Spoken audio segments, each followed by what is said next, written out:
చిన్న చిన్న సంఘాలు కడుతున్నాము. అలాగే ఇప్పటికే 270 సంఘాలు కట్టగలిగాం దేవుని నామాన్ని బట్టి. ప్రతి సంవత్సరం కూడా మరి మేము చిల్డ్రన్ క్యాంప్స్ చేస్తాం, యూత్ క్యాంప్స్ చేస్తాం, టీచర్ ట్రైనింగ్స్ చేస్తాం, ఇంకా రకరకాల మినిస్ట్రీస్, ఎన్ని మినిస్ట్రీస్ అయితే దేవుడు చేయగలడో చేయించుకోగలడో ప్రతి ఒక్కటి చేస్తున్నాం. అందరి బట్టి దేవుడి నామానికి వందనాలు. మరి మా రేజింగ్ ఏంటంటే మేమందరం కూడా రాజోగులో మా మమ్మీ, మా డాడీ ఇద్దరు ఉద్యోగస్తులు, మేము 6 పిల్లలు, నేను పెద్దదాన్ని, ఆఖరి చివరి వాడ తమ్ముడు. మరి తమ్ముడు కోసం మరి 5 మంది పిల్లలు మా మమ్మీకి అన్నారు. ఆఖరి దేవుడు తమ్ముడిని ఇచ్చాడు. తమ్ముడు కూడా మరి పరిచర్యలో మాతో పాటు ఉంటాడు.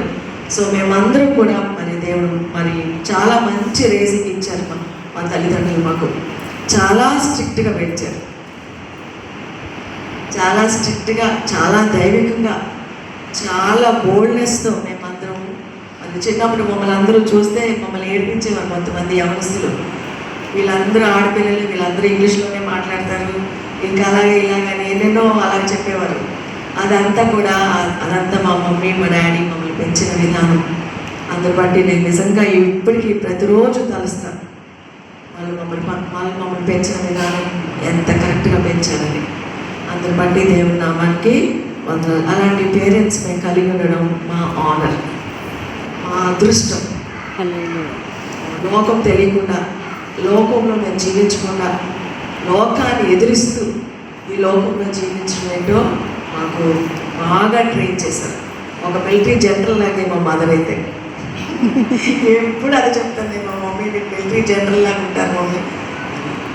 అంతే, మాట అన్నారంటే ఆ మాట అమ్మవలసిందే, చేయవలసిందే. లేవు ఇంక నా ఇష్టం లేదు ఇది అది. ఇప్పుడు పిల్లలు అన్ని ఇష్టాలు కదా, ఆ ఇష్టాలు ఏమి మాకు లేవు. మేము పెరుగుతున్నప్పుడు మా ఇష్టం మాకు లేకుండా మమ్మల్ని పెంచారు.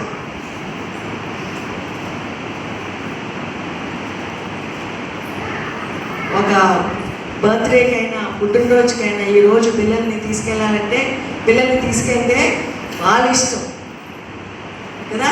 ఒక 2000 రూపాయలు పెట్టి ఒక డ్రెస్ కొన్నాం అనుకోండి, అది నచ్చదు పిల్లలకి. మళ్ళా రిటర్న్, మళ్ళా వాళ్ళకి యాక్సెసరీస్ అవన్నీ మా ఇష్టం కాదు. అవి లేకుండా మేము పెరిగాం. వాళ్ళు మా మమ్మీ, మా డాడీ పుట్టినరోజులైనా, ఫంక్షన్స్ అయినా, పెళ్ళిళ్ళైనా, క్రిస్మస్లైనా, ఏ పండగలైనా వాళ్ళిద్దరూ వెళ్ళిపోయేవారు అంతే. బయటికి వెళ్తాం అనేవారు అంతే. అట్నుంచి వచ్చినప్పుడు మాకు అందరికీ బట్టలు తెచ్చేవారు. మా చెప్పులు, మా బట్టలు అన్నీ వాళ్ళ ఇష్టమే. వాళ్ళు కొని ఇచ్చి అదే పెద్ద ఇది నువ్వు తీసుకో, చిన్న నువ్వు తీసుకో, మున్ని నువ్వు తీసుకో అని అంటే అది మేము తీసుకోవడమే. ఈ రోజుల్లో పిల్లలు అలా ఉన్నారండి, పెళ్ళిలో లేదు. అలా పెంచారు. మాకు దేవుడు, సేవ, చదువే, వేరే లోకం లేదు మాకు. ఎంతమంది పిల్లలున్నా వాళ్ళిద్దరూ ఉద్యోగస్తులైనా ఉదయం 7 గంటలకు వెళ్ళిపోతే సాయంత్రం 5 గంటలకు వచ్చేవారు. అయినా కానీ వచ్చిన తర్వాత కూడా వాళ్ళు వచ్చినప్పటికీ మేమందరం మా వర్క్స్ చేసేసుకోవాలి. మా మమ్మీ డాడీ రాగానే వాళ్ళిద్దరు కూర్చొని వంట చేసేవాళ్ళు. వంట అయిపోగానే ప్రేయరు, ఫ్యామిలీ ప్రేయర్ అయిపోగానే పడుకోవడం. టీవీ కూడా లేదు మా ఇంట్లో, నమ్మగలరా? No TV. అలా పెంచారు. అంత చక్కగా, అంత శ్రద్ధగా, ఒక డెడికేషన్, అంత డెడికేషన్తో పెంచారు మమ్మల్ని. సో ఆ గ్లోరీ, ఆ ఆనర్, ఆ రెస్పెక్ట్ అంతా మా మమ్మీకి వెళ్ళిపోతుంది. అంత బాగా పెంచారు.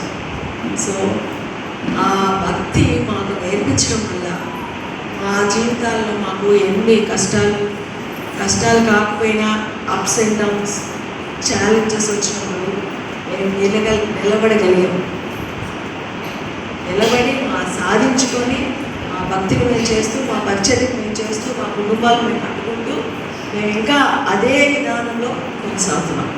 హల్లెలూయా, హల్లెలూయా, ప్రైజ్ ది లార్డ్. సరే, మీకు నేను ఎవరి వంటి వాడిని అంటే బైబిల్లో చెప్పాలంటే చనిపోయిన లాజరు వంటి దాన్ని. నేను చనిపోయిన లాజరు ఉన్నారా? చనిపోయాడు. చనిపోయిన దాన్ని తిరిగి లేచాడా? జీవించాడా? నాది కూడా సేమ్ స్టోరీ. చనిపోయాడు, 5 రోజులు చచ్చిపోయాడు. అదంతా మధ్యలో చెప్తాను స్టోరీ.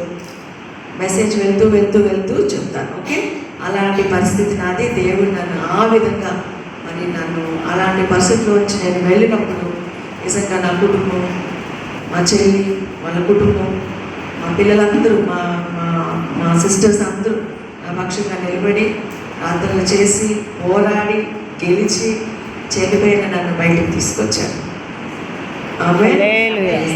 అందుకే ఇప్పుడు అందరూ జాగ్రత్తగా వినండి. ఓకే, మధ్య మధ్యలో అక్కడక్కడ ప్రశ్నలు అడుగుతాను, రాసుకునే వాళ్ళు రాసుకోండి. ఇది మామూలు స్త్రీల కూటంలాగా ఏదో స్త్రీల కోసం ఏదో ఒక స్త్రీ కోసం చెప్పారు నాకు ఇష్టం లేదు.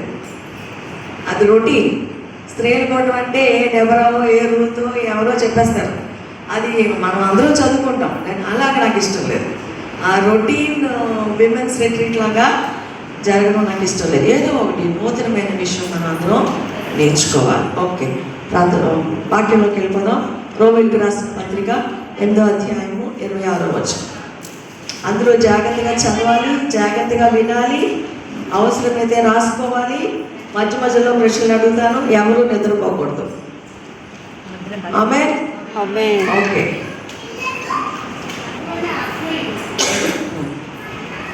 అటువలే ఆత్మయు తన బలహీనతను చూచి సహాయము చేయుచున్నాడు.